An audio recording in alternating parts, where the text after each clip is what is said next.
I used to work in health policy and public health. I was a data scientist, in fact, and discovered throughout my time that it was location that mattered. It wasn't just looking at who lived where, what color was their skin, who had a gallbladder, how were you going to get your gallbladder fixed if something went wrong, that sort of thing.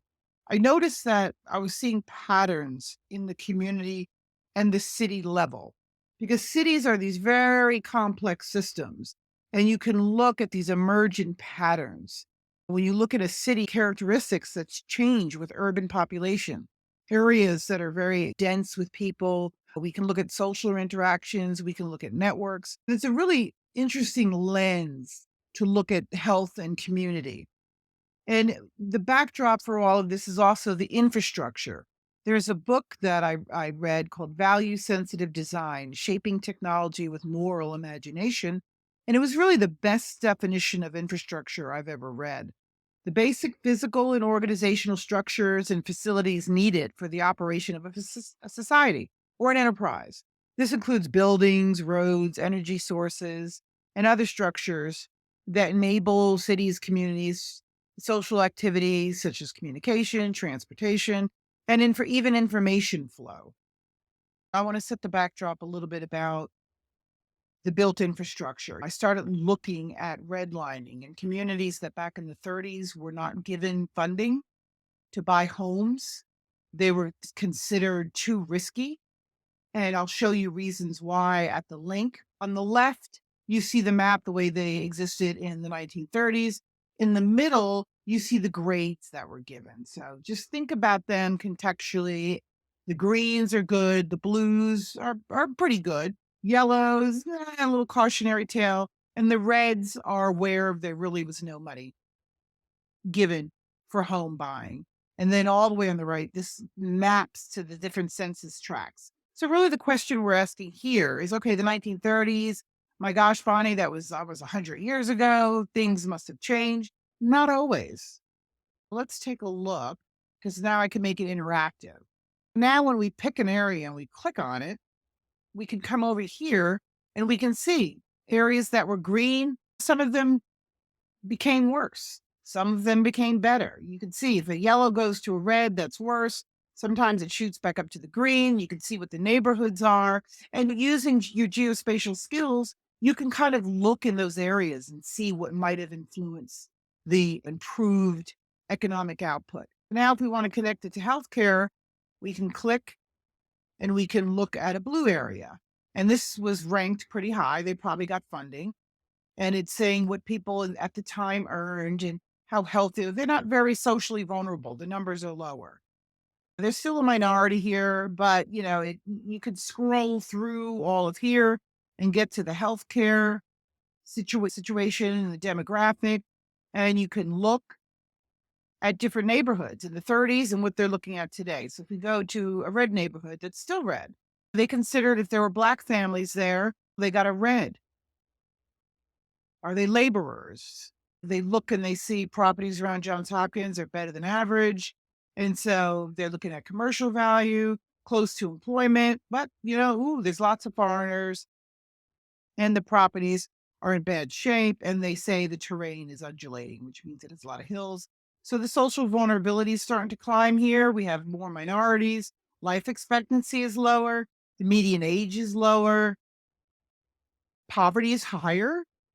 More asthma, cancer's creeping up, diabetes is higher. This is modern times. So we're saying if these things were classified red in the 30s, there hasn't been a lot of movement here. We can map geography to health outcomes.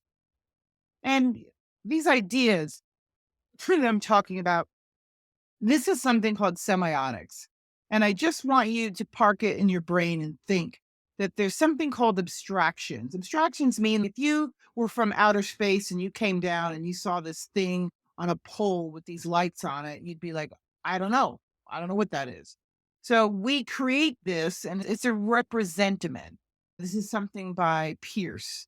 And he is saying that there's this red light that we interpret to mean stop. So when we see it, we stop. And this is just to tell you, and we'll pull it through a little bit in a few slides, that these are just objects. They have no inherent meaning. And that's the same thing as the map is not the territory. When you look at a paper map laying flat on a table, it is not the same as being out in that same territory in person. We have a perception that when we look at something on a map, and as politically, boundaries of cities can change, the census tracts change every year. These little neighborhoods that they use to kind of qualify and quantify the human experience. So these are saying the map's not the territory. Don't get bogged down only by the map. There's bigger questions that exist if you look at context. We want to do systems thinking. And an area for me where that's very important is when we think of fuel and energy. Because fuel and anything, look around your desk, in your backpack, there's something really dumb in there. I have dumb stuff in mine.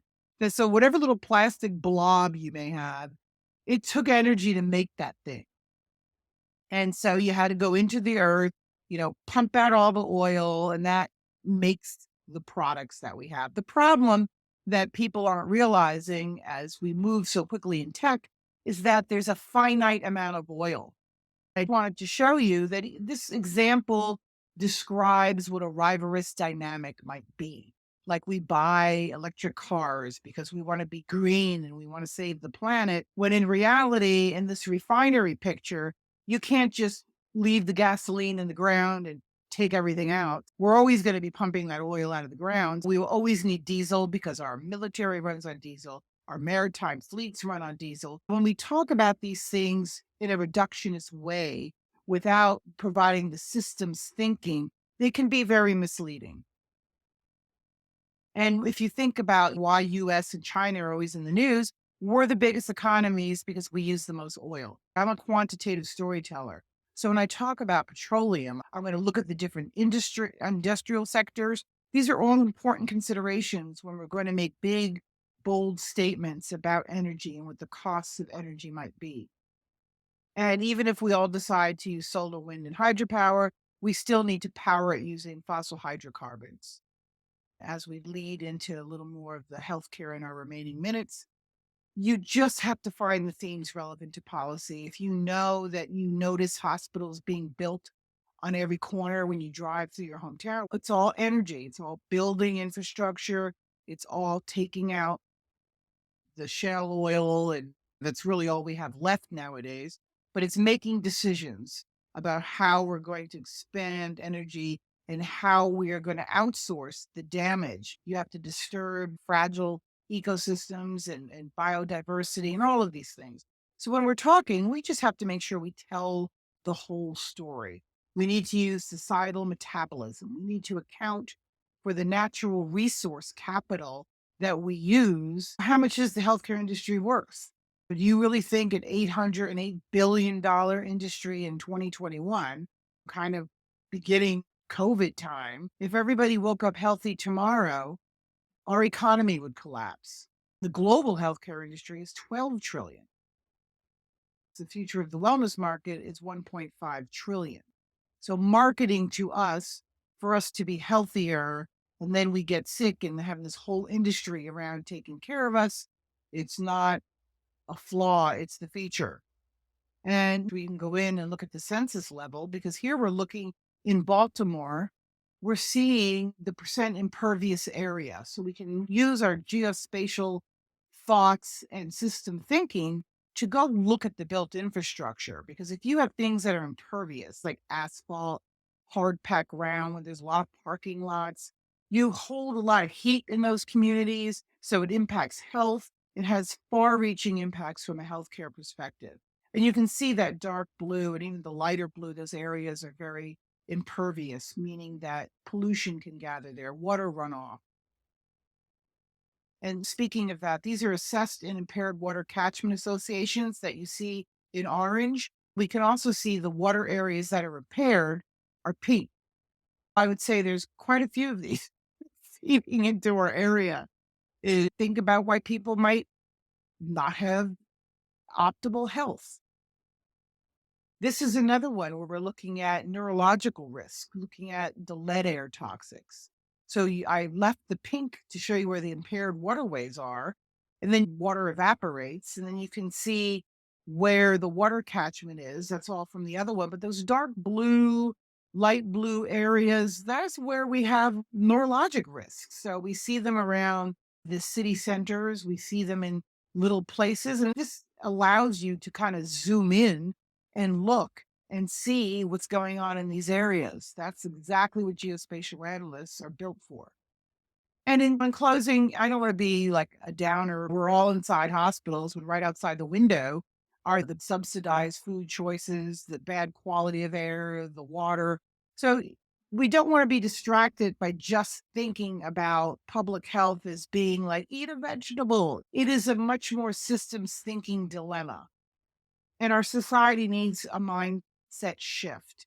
And those of us that are passionate about it, we need to go from ego to eco, meaning we have to think about the biodiversity and what's good for the planet.